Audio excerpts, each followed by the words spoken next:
હેલ્મેટના કાયદા અંગે સરકારે પાછું થૂકેલું ચાટી લીધું છે. સરકારે એવી જાહેરાત કરી છે કે હવે જે હેલ્મેટ અંગે જે દંડિત કરવામાં નહીં આવે, એમને જે સમજાવવામાં આવશે ને લોક જાગૃતિ જે કરવામાં આવશે, આવું કંઈક ગૃહમંત્રીનું કહેવું છે, એવા મીડિયા રિપોર્ટ છે. પણ વાત એ નથી જે દંડાણા એનું શું અને આવો દંડ છે યોગ્ય છે કે નહીં ને, એ એક ખાસ મહત્વની વાત છે. કારણ કે પ્રધાનમંત્રી નરેન્દ્ર મોદી જ્યારે રેલી કરે ત્યારે એને જે ગાડીની બહાર લટકીને રેલી કરવાની છૂટ હોય, એના માટે કાયદો લાગુ નથી પડતો. પણ જો કોઈ બાઇક સવાર છે એ સિટી એરિયામાં હેલ્મેટ વગર નીકળે તો કાયદો લાગુ પડે છે.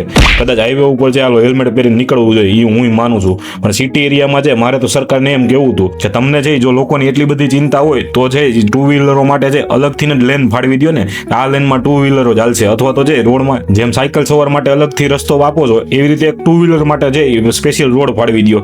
ત્યાંથી જે ટુ વ્હીલરો નીકળે જેથી કરીને કાંઈ એક્સિડન્ટ ન થાય અને લોકોની જાન બચી જાય. એટલે આવા હેલ્મેટના ગતકડા છે અમુક પાછા એમ કહેતા હતા કે વરસાદમાં છે હેલ્મેટ પહેરાય તો સારું. એને મારે ખાસ કહેવું હતું કે ચાલુ વરસાદે હેલ્મેટ ન પહેરવાનું હોય, કારણ કે આગળનો કાચ હોય ને એ બાજી જાય, એને સાફ કરવામાં રહ્યો કે ગાડી આખો ને એ જ ખબર ન પડે. એટલે કાલજી પોલીસવાળા જે ચાલુ વરસાદે હેલ્મેટનો દંડ ઉઘરાવતા હતા ને એને ખાસ કહેવું હતું આવી મૂર્ખામી છે એ રહેવા દો. કારણ કે હેલ્મેટમાં અંદર પાછું સ્પંચ હોય એ પણ પલરે અને કાચમાં ન દેખાય એ વસ્તુ અલગ. એટલે આવા ઘણા બધા મુદ્દા છે જેમાં સિટી એરિયામાં છે હેલ્મેટ છે એ કારગર સાબિત નથી થતું, તો એ બધા મુદ્દા છે ધ્યાનમાં લેવા જોઈએ. એટલે સરકારને ખાસ કહેવું હતું જો તમને જે જનતાની એટલી બધી પડી હોય, અત્યારે જે ખાડાઓમાંથી ગાડી હાકીને જાય છે ને એમાં મણકા ભાગી જાય છે, કાં મણકાના હેલ્મેટ બનાવો અથવા તો છે એ તમારા ખાડા બુરો બેમાંથી એક કરો તો વધારે સારું. હેલ્મેટ ઉપર ધ્યાન દો, એના કરતાં છે બીજા ઘણા ગુના થઈ રહ્યા છે એમાં ધ્યાન દો. ધન્યવાદ. જય હિન્દ, જય ભારત.